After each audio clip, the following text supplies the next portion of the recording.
Quiet. You ready? Okay. All right, good evening, everyone. It is 6:30 on November 3rd. This is our Northern Lebanon School District Board of Directors Committee meeting for the month of November. Do call the meeting to order. Before we get started, I just wanted to announce that Director Moyer and I last week participated in the NL Future Business Leaders of America trunk or treat event that was held here in the elementary school down Main Street. It was a great event. We handed out 510 plus Capri Yeah, Suns you and had 510, those couple of students that took a couple extras, so we were yeah, probably down about 500, but still, 500 students came through was amazing. yeah, and I think we were only like maybe 6 or 7 short. Some Yeah, kids, unfortunately, but yeah. great turnout. It was fantastic. So really great event. So really glad that we could do that. If anyone wants to do it next year, we've got a sign that we made, and we're just going to make it bigger and bigger for the school board every year. Yeah, So each year we'll take one step at a time, and by eventually, within 10 years, we'll have an elite yeah, trunk or treat, trunk yeah, or yeah, table for us. we might But, take up a whole hallway or something. Yeah, yeah, just great. give us time. Thanks. Yeah, that was just a great event. So we'll move on this evening. First item for this evening is presentations. Leanne? Sure. We have Keith Fox here. He is with Penn Medicine, and he'll be showing you a presentation on a clinic idea that we are considering presenting between the school districts. And this would be in partnership with other Lebanon County school districts. At this point, I believe Annville, Cornwall, Lebanon, Palmyra, and us are interested. Is Elko at this point? I think you've presented at Annville and Cornwall, Lebanon already for certain, right? Okay. So he will clue you in on a little bit more of what we're talking about, what we're thinking, what we envision for our employees and being able to offer to them. And then we'll take questions at the end. And between the two of us, hopefully we can answer anything that you've got. I'm going to turn it over to Keith at this point. Thank you. All right, great. Thank you. Good evening. Yeah, so as Leanne mentioned, I'm here to speak about Penn Medicine HealthWorks. So the next slide, really, what is it? In its simplest form, it's convenient, free access to primary care and wellness services for employees and dependents, and it's sponsored by an employer through a partnership with Penn Medicine. And the next slide goes into, this is something that's been around since 2017, so we're coming up on our 9th year soon. We now have 12 locations. We're working with over 60 different employer groups and almost 13,000 members. It works with any type of insurance products. And really, the key takeaway for the members is they don't have copays. We don't bill insurance. So as an employer, those services flow through membership versus insurance. And at its foundation, it's primary care and wellness. A lot of services, including what we've talked about for the Lebanon County School Districts, also includes counseling for those members, but it can also have things like pre-employment and other types of services. So on the next slide, it goes into a little bit more detail. I'm not going to read this because there's a lot there, but just think about anything you go to your primary care provider for now, you can get done here, right? Except you're not paying a copay. We're not billing you as the employer insurance for those services. And a lot of additional things we have. So we have probably about 25, 30 different medications. So think about things like your sick medications, amoxicillin, Z-Pak, stuff like that. It's all full scripts right there to be handed out. We have rapid point of care tests. So, maybe you're not feeling well, you come in, you get your sore throat tested. We do a rapid test, shows you have strep. We hand you your amoxicillin, out the door you go. No insurance bill, no copays, right? You can come here for wellness. You can come here for sick visits. You can make this your primary care. You don't have to make it your primary care. If you love where you're going, you want to use this conveniently, you can as well.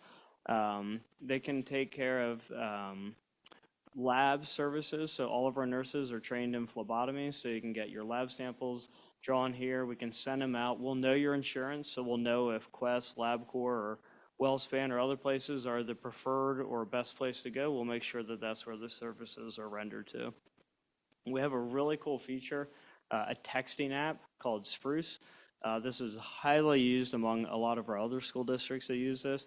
It's a HIPAA compliant text messaging directly to your provider and nurse team. So during business hours, they're answering real time within less than 15 minutes is 95% of our text messages are responded to. And you can send pictures, you can do virtual visits. All of those things are all part of it. The other cool part is it's part of Penn Medicine, which means it uses the same medical record system as Penn Medicine, WellSpan, UPMC.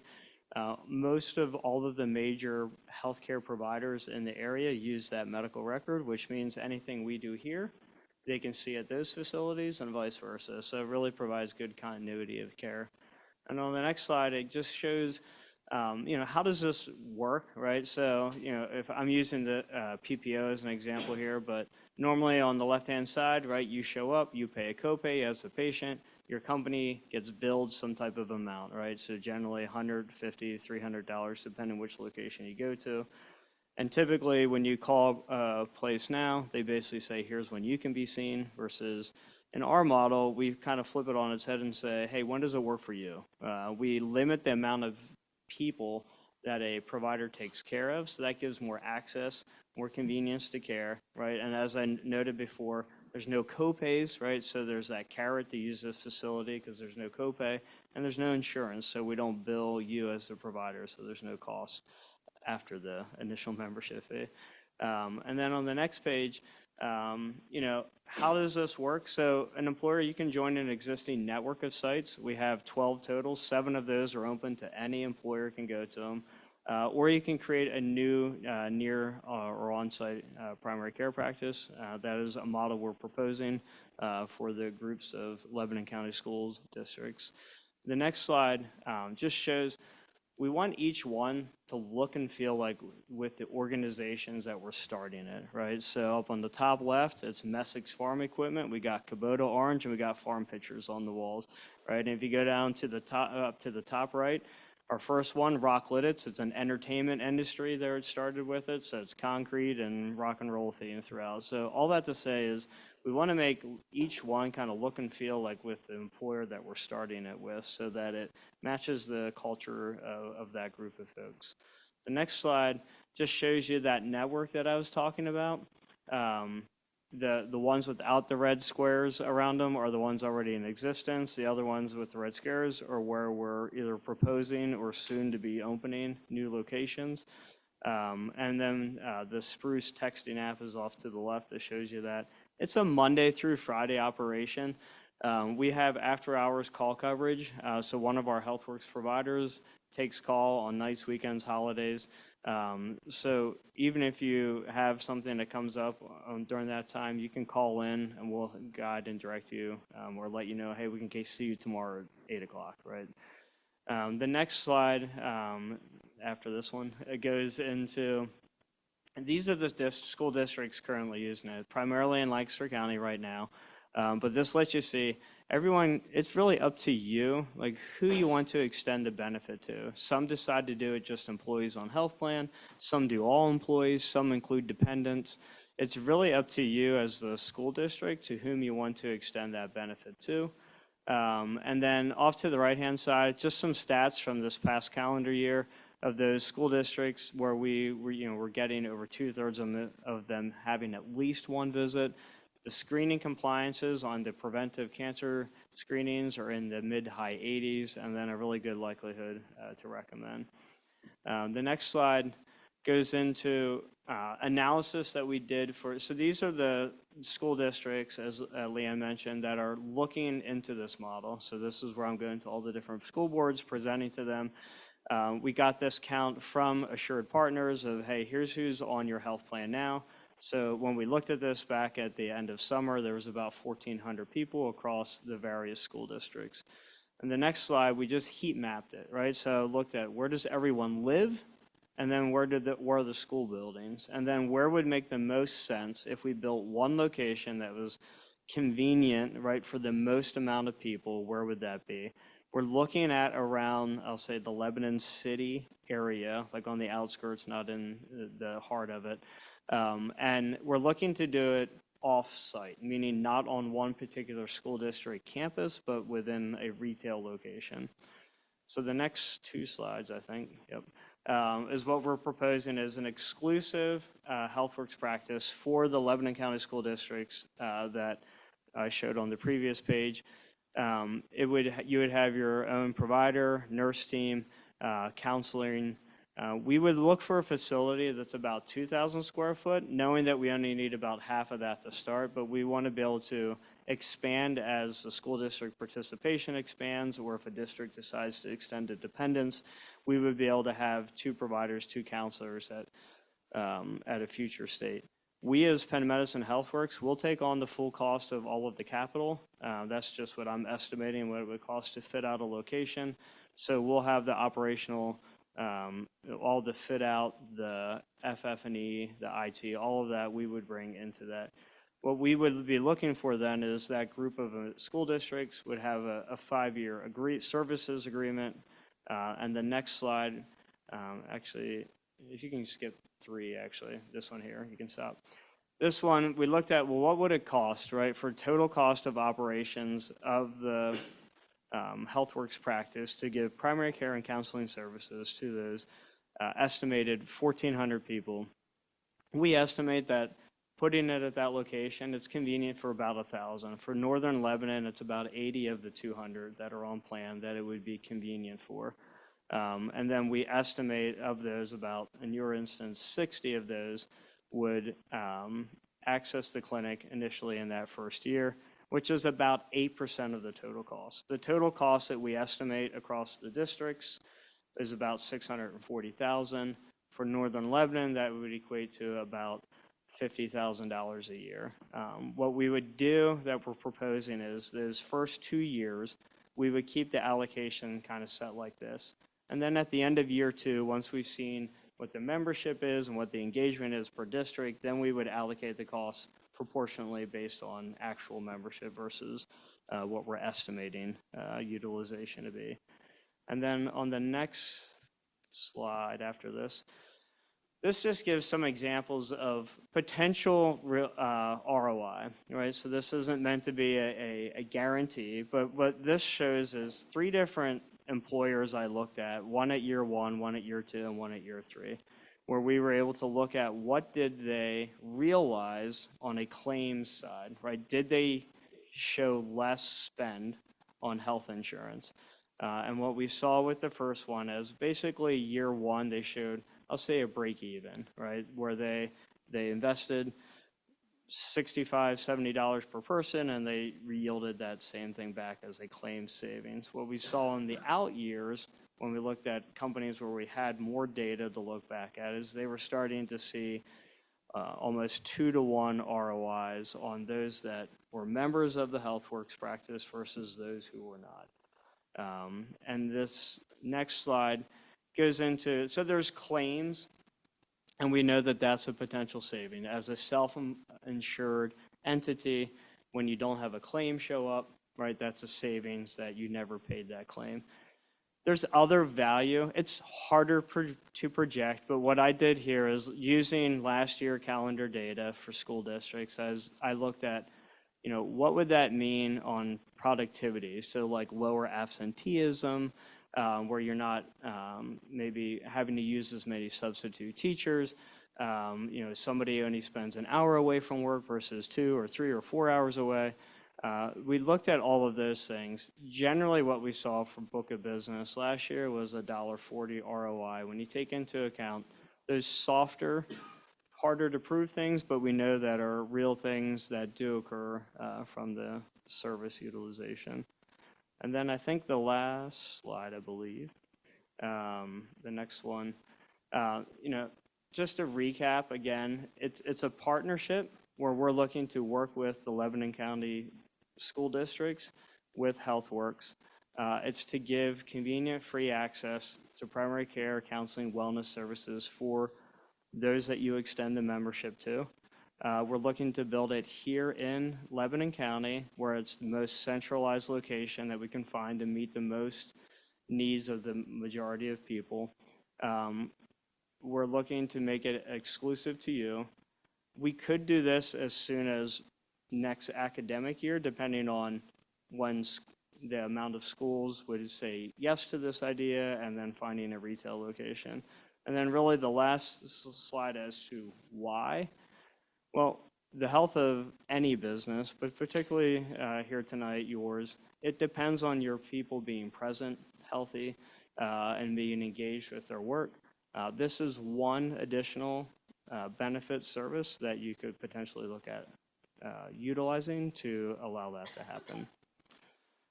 So I know I went through a lot, and I tried to do it quickly because I saw you have a big agenda. But what questions do you have that I could answer? First of all, thank you for the presentation. How did you derive those estimates of employee participation?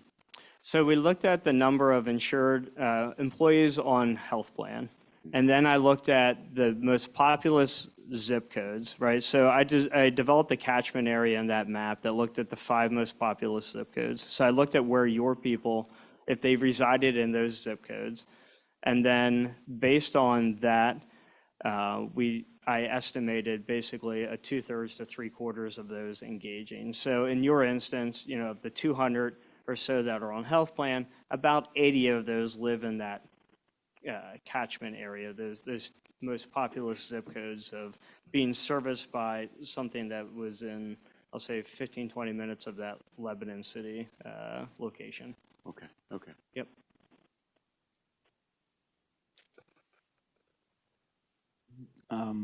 Yeah, thank you again for the presentation. Mhm. Would all county school districts be required to participate in order for you to do this? No, so And it kind of leads me into another question or a comment. I noticed that Lebanon School District is not on that list. yeah, so they were part of initial conversations where we were all together. They had made a choice early on to say that they were not going to look at it this year anyway, or this go round. Not to say that it wouldn't be down the road for them, but they had made a choice at that early on conversation that they were not going to participate originally.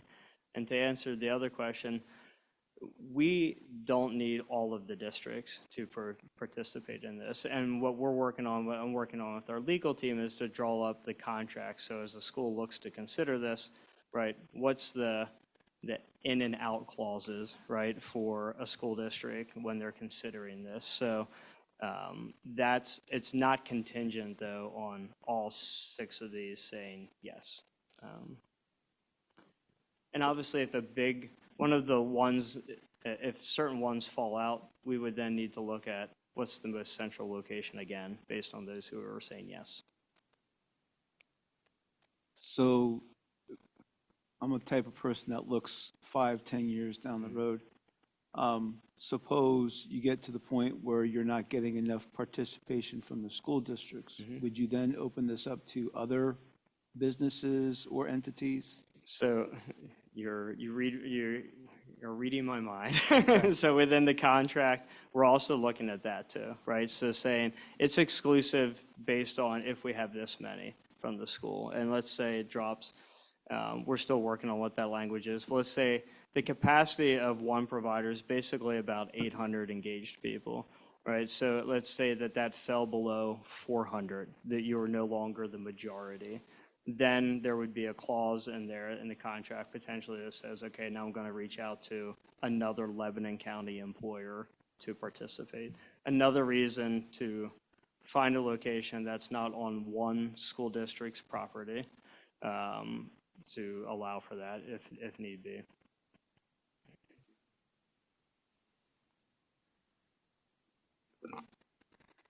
So simply stated, the financial ROI to the district is reduction in healthcare costs annually.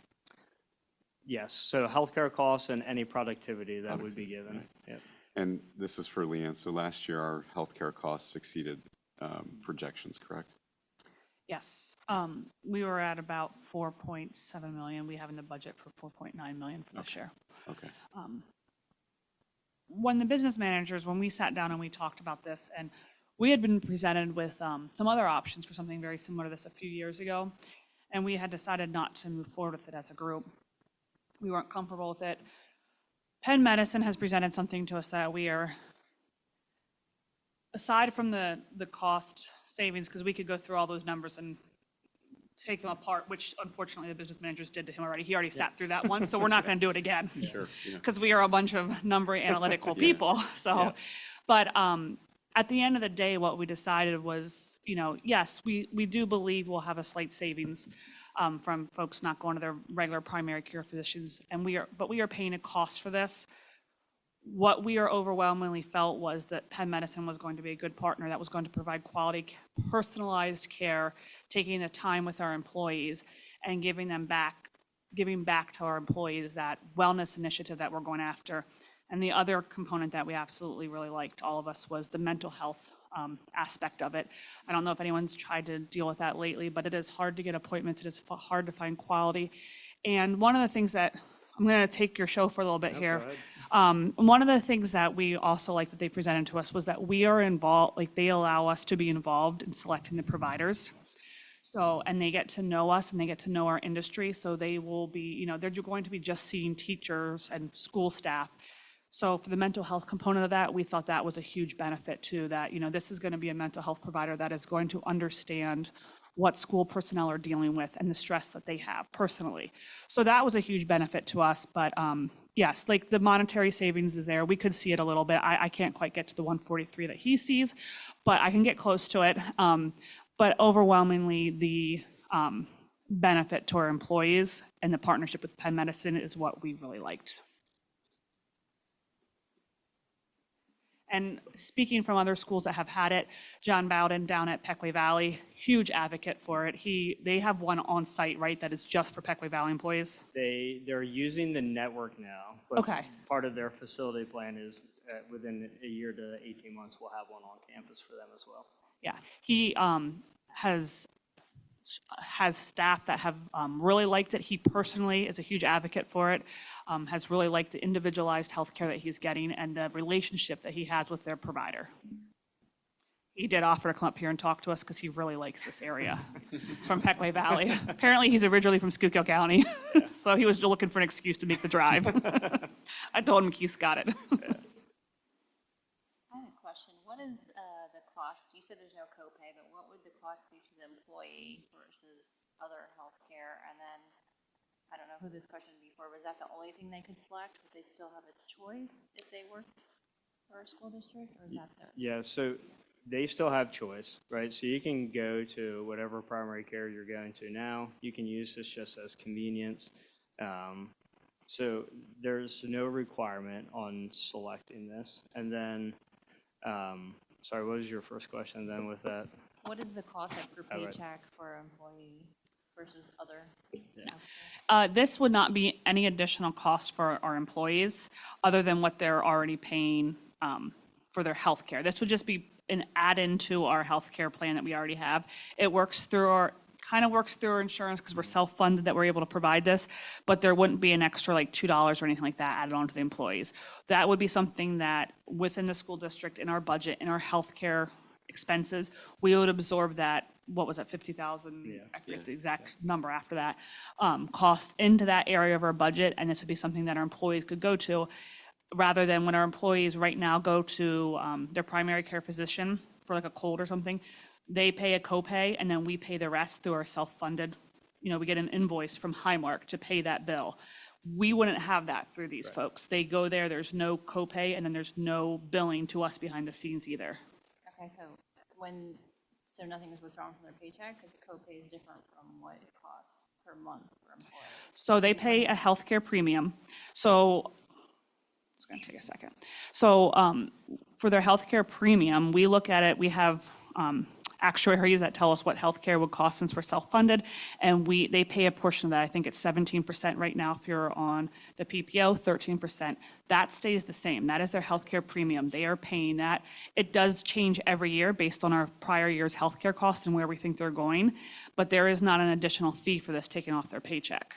Their healthcare premium is already taken off their paycheck. So it seems like there's an incentive for an employee. So right now, there may be employees that have high healthcare costs and they look to meet their deductible every year so that then their costs, will stop.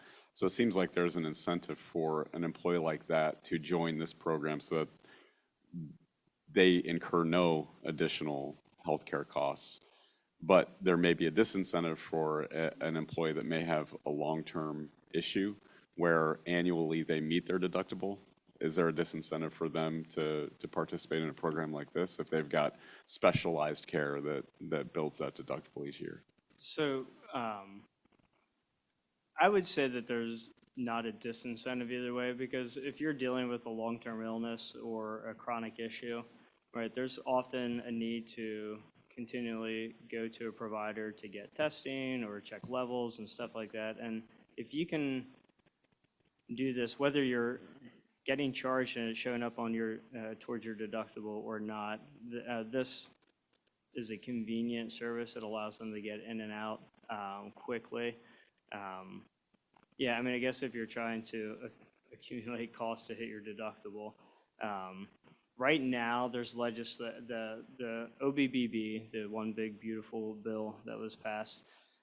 We currently charge, if you're on a high deductible and you show up for an in-person sick visit based on HSA law, you have to pay something. Right now, we have that set very low. It's $49. We can get that applied to the person's deductible. It seems like that isn't even going to be necessary moving forward with the OBB. Come January 1, it seems like the HSA regulations around this direct care actually go away. And so then you would be able to provide referrals to specialized care through the networks. You had WellSpan, UPMC, anyone else? Yep, all of the health. All of them, So okay. anyway, they can prescribe medications, do referrals, just like any other provider. So there's no limitation there with that. Well, I could ask questions all night, and I won't do it. Anyone else? Any other questions? I just had a question about, like encouraging participation, like how do you go about doing that? Like, are you marketing it to the employees and? Yep, so What does that what look we like? would do for all those, when an employer says yes to this, right, we'll work with your HR team to come out and do employee Q&A sessions. We come out, we just did this with Manheim Township. We went out to every elementary, middle school, high school, every building that they had, and did Q&As where they could come ask questions similar to this, where the provider would be there as well. They could ask those questions. We'd be working with your communications team to push out emails, because they read your emails more than they would read ours. So we'd work with your HR team to push those communications out, do those Q&As. We would make sure that we're involved in any type of I'll say full-scale meetings that you have, any type of benefit fair, any type of initiative where we can get our team out in front of them so they can kind of meet the people that are giving care. That's been our approach throughout all of our employer groups. Thank you. Yep.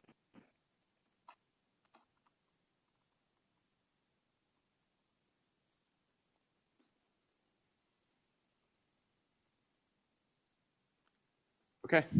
Hearing no other questions, thank you. All Great right, thank you. presentation, really appreciate it. Thank you, Have a good Doctor. night. Okay.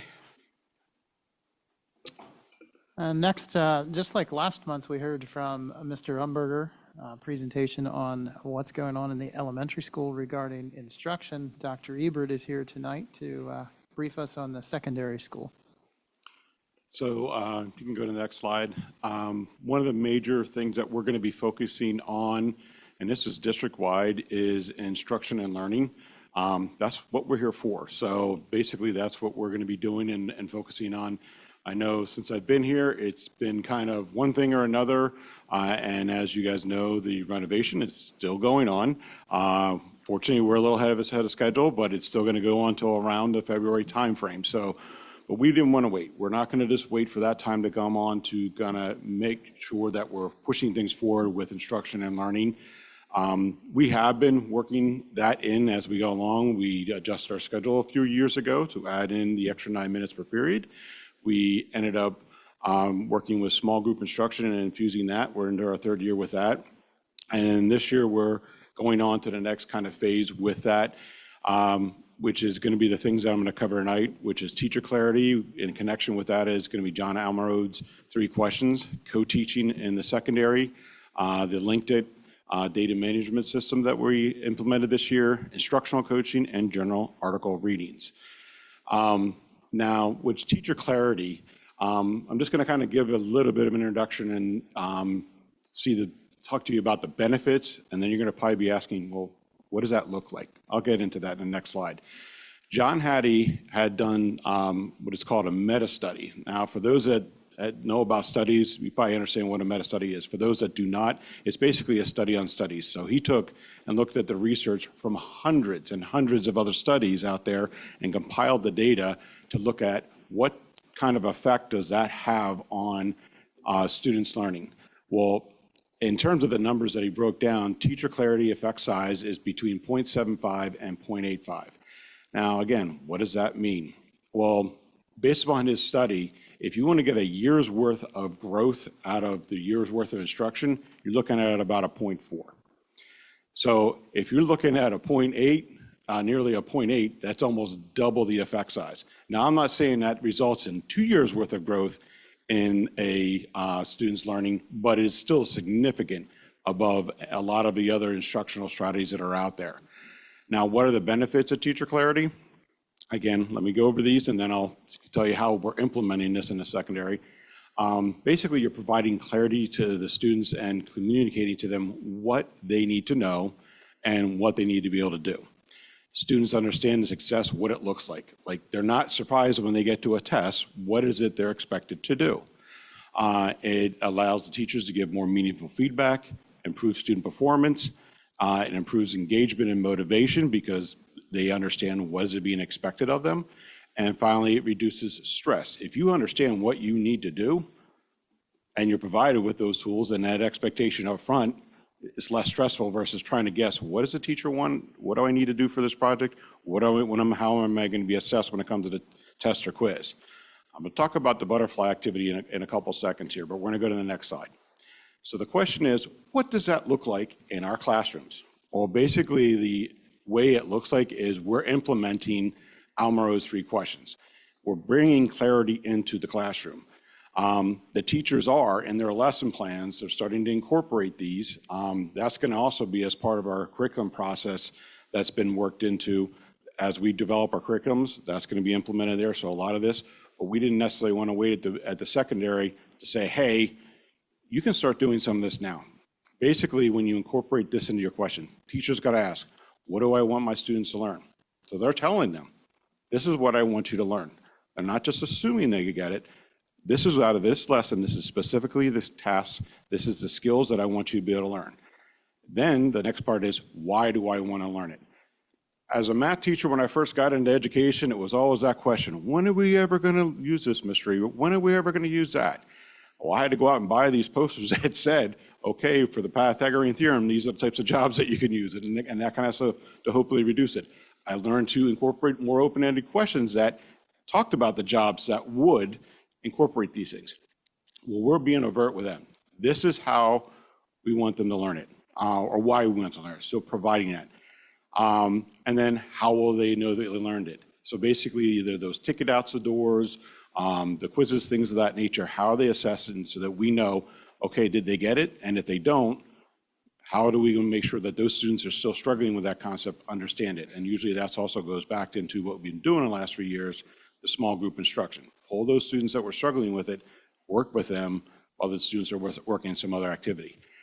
We didn't want to just sit there and say, hey, do this without much introduction or much PD on it. So we've started to do that. One of the things is we're in all of our in-service days and all of our teaching meetings, our faculty meetings that are every month, we model it ourselves. The administration, every faculty meeting you're going to see from this point forward is going to say, what do we want our teachers to learn? So we tell them, this is what we want you to understand when we're providing preventional development. Why do we want the teachers to learn it? We are clear with that. That is one of the things that when I came here, I said, if I don't tell you why we're doing something, call me on it.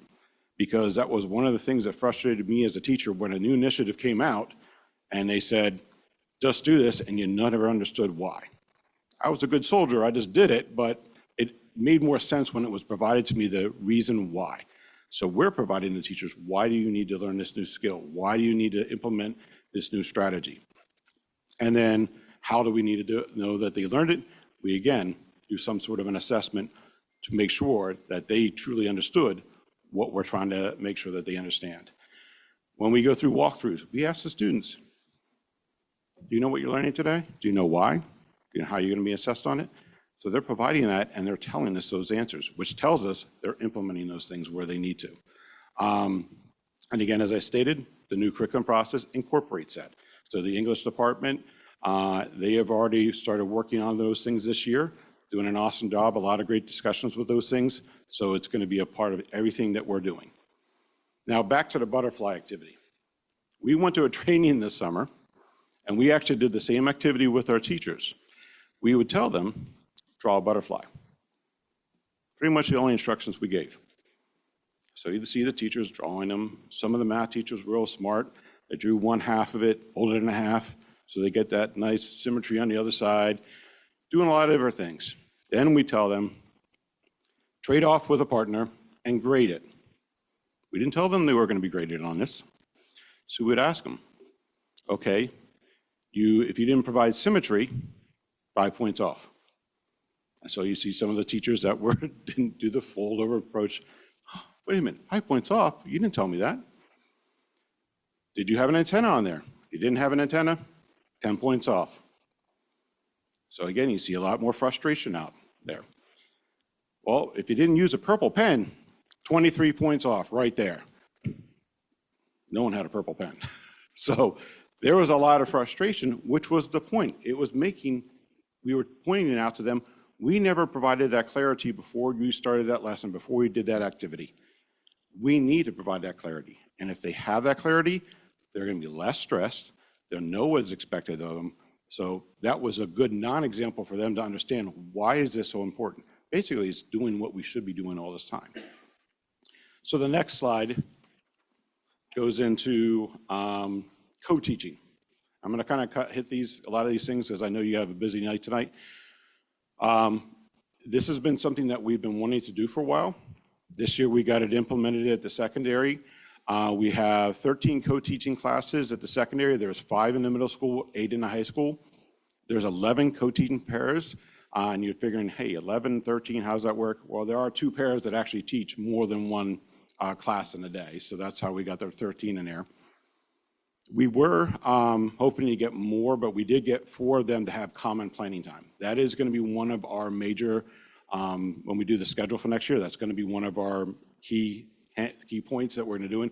We're going to look to get as many of all possible. Ideally, get 100% of them to have co-time. But in the meantime, we have been providing time during the in-service day for them to work together. We have, again, the 4 that have common planning time. And then we've also offered to them, hey, if you're struggling to find that time to plan with your partner, we can get coverage for you, because that is essential for them to be on the same page.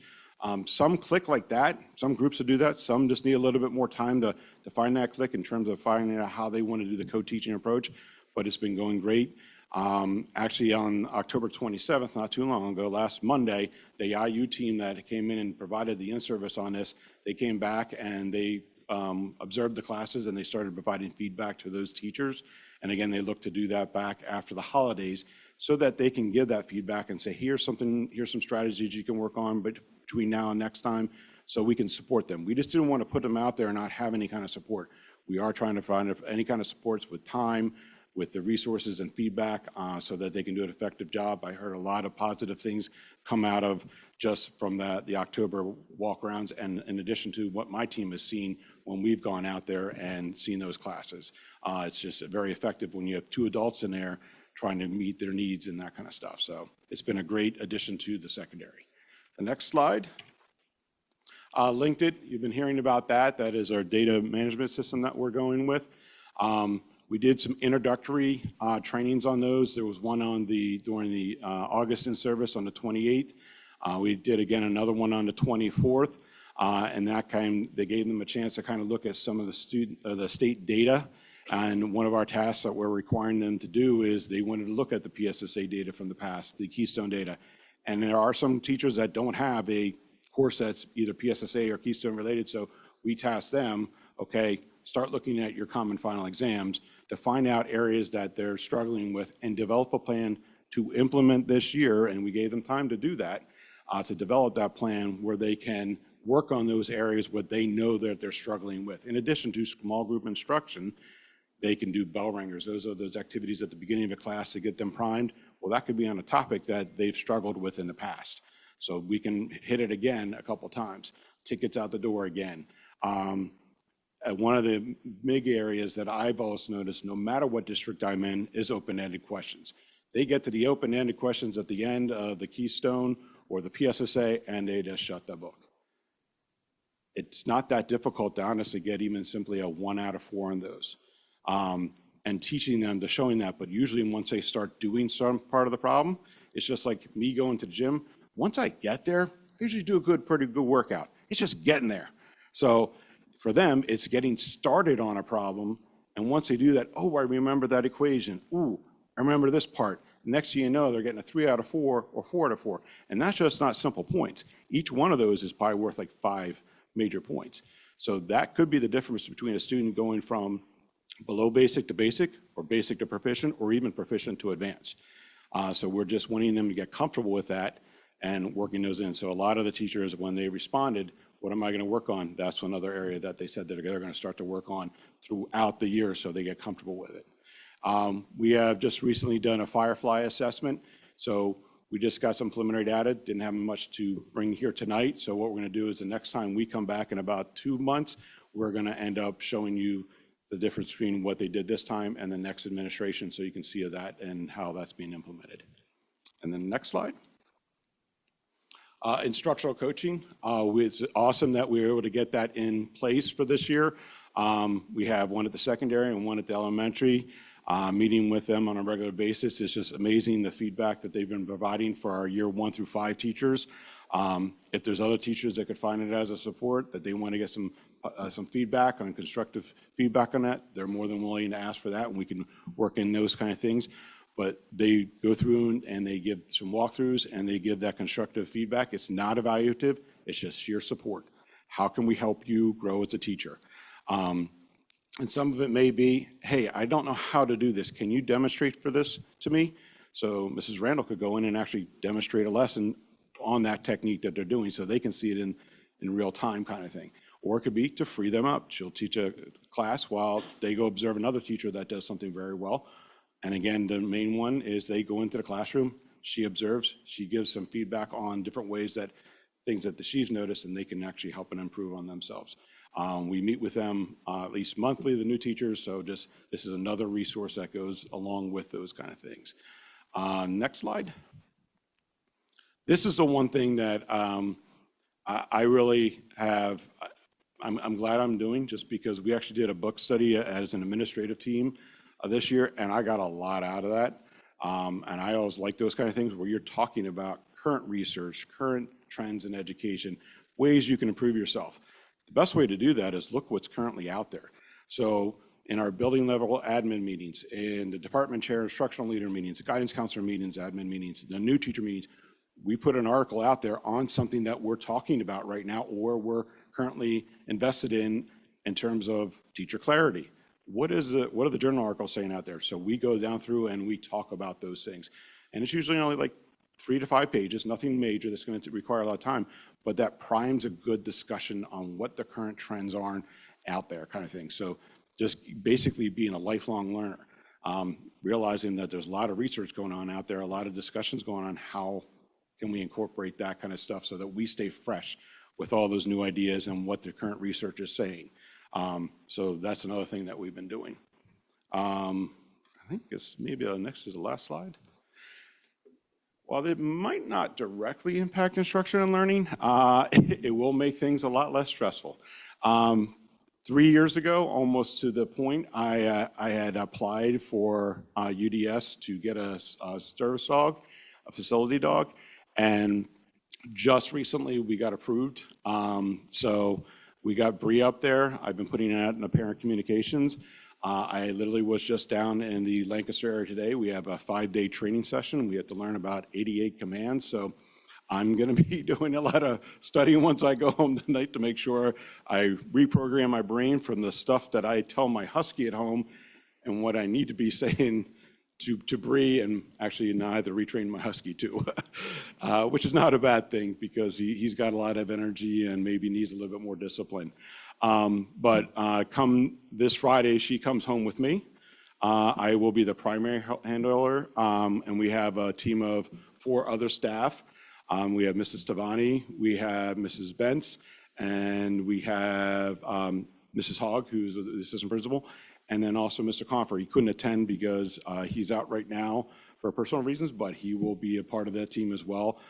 So if I'm not out in the building, we're going to get Bree out there one way or another. So this is awesome things. You obviously know about the Bruces and what they have here. I know there's others in the district office looking to do the same thing as well. So this is awesome things. I've been worked in a district where we had a facility dog, and it's wonders. And if you can reduce the stress, you can bring the energy back in a place that changes the climate and the culture, and then you can always now focus more on the instruction and learning. But it's been an exciting part for me right now because I was wondering, is this ever going to happen? And it's here already, so it's a very exciting time to see.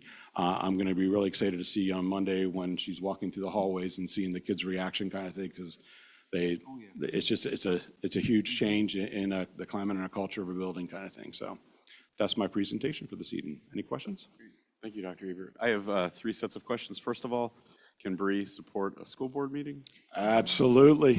She is going to be, as you can see, I go attend a lot of the evening activities and things of that nature. So anything from plays to board meetings to whatever it is, it's not just going to be during the class time kind of thing. So she'll be out there and about in those activities as well. Great. Okay, second, co-teaching. The co-teaching that you're doing, was that assigned or was it voluntary for the teachers? We kind of looked through where the needs were in terms of, it was in a sense assigned, but it was those areas like the tested areas. So a lot of them with middle school was the PSSAs, and then the vast majority of the high school is where the Keystone courses were. Okay, great. How are Yeah. the teachers responding to it? It's, again, like any kind of a change kind of thing. I'm not going to deny that. It's a new change, but I've seen a lot of great interaction. The kids are enjoying it. They're getting benefit from it. So just like once you get over that change factor, then at that point in time when there's an acceptance and then working from there, everything I've seen has been great. So we just still need to also provide them that support. You can't just expect them to do it without the support. And then last, the instructional coach. So I recognize that the target is primarily to the teachers with 1 to 5 years experience, but what are we doing for coaching of the teachers with greater years of experience? I'm sure they could use some.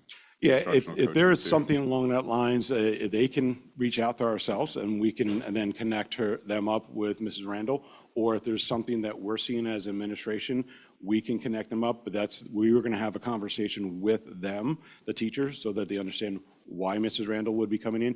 But again, her part is completely support. Absolutely no evaluation. We want them to grow. Right. In any situation, just like any students, we want you to grow. That's our main goal. So if you're doing better as a teacher, you're doing better for our students. So. Great. Okay. Thank you. Okay. Any other questions? Okay. Hearing none. Thank you. Thank you, Dr. Ebert. Appreciate it. Good report.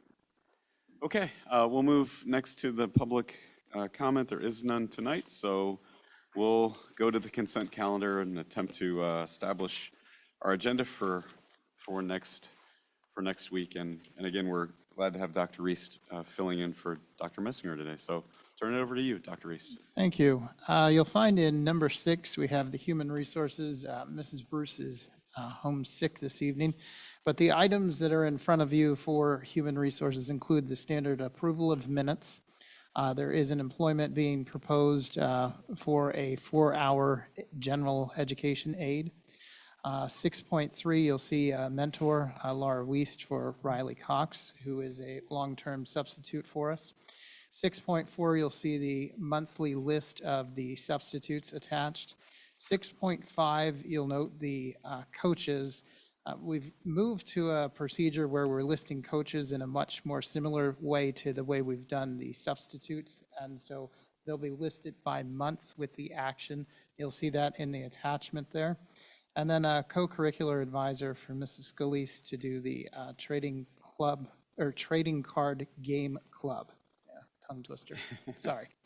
Great. Okay. Any questions? Any desire to move any of those items to discussion for next week? Okay. If not, oh, go ahead. He's speaking on that, please. I'm just curious, given some of the recent events, if maybe coaches could be put onto discussion. Okay, we can do that. And we just need to be very careful. Just need to be very careful about what we No, discussed publicly. Yep, Right. yep, I okay. get that. Yep, okay, so we will move 6.5 to discussion then. All right. Any other questions or observations? Okay, if not, then the rest will be on consent. 6.5 will be on discussion. Okay, 7. 7, we have our typical budget and finance actions, including the student activity accounts for the month and the cash disbursements. Okay, any questions? Desire to move anything to discussion? Okay. If not, both will be on consent. We'll go to instructional approvals. And item 8, we have the career planner for the secondary building for the 2026-2027 school year. And we have a standard letter of agreement that comes to us for our student assistance program. That happens about every 2 years, I believe it is their cycle of renewal. Okay, questions on those? And I would just make an observation that the career planner is a pretty significant thing, so you may not have questions tonight, but I'd invite a closer look at it over the course of the week. But with that said, are there any immediate questions on 8.1 or 8.2? Dr. Ebert, am I correct in saying that there were no major changes in the career planner moving into next year? Just the course changes, right? Oh, okay, good, that's helpful. Great, thank you. Mhm. Okay. Any desire to move either of those to discussion? I think we should move the career planner to discussion just great. because it's so long. Okay, good. Then 8.1 will also be on discussion. All right, good. Any other questions or thoughts regarding those two? Okay. If not, we have nothing for facilities or policy. And I just wanted to state regarding policy, we have not had a full policy meeting yet this year. Part of that is because we've worked really hard over the last few years to update all the policies, but we're going to start moving more aggressively into policies probably this month. Okay, information items. Dr. Reese, anything? We have a student teacher joining us who is listed there in the agenda, and then we move into our dates to remember. Okay, great. Anything else to bring to the committee this evening?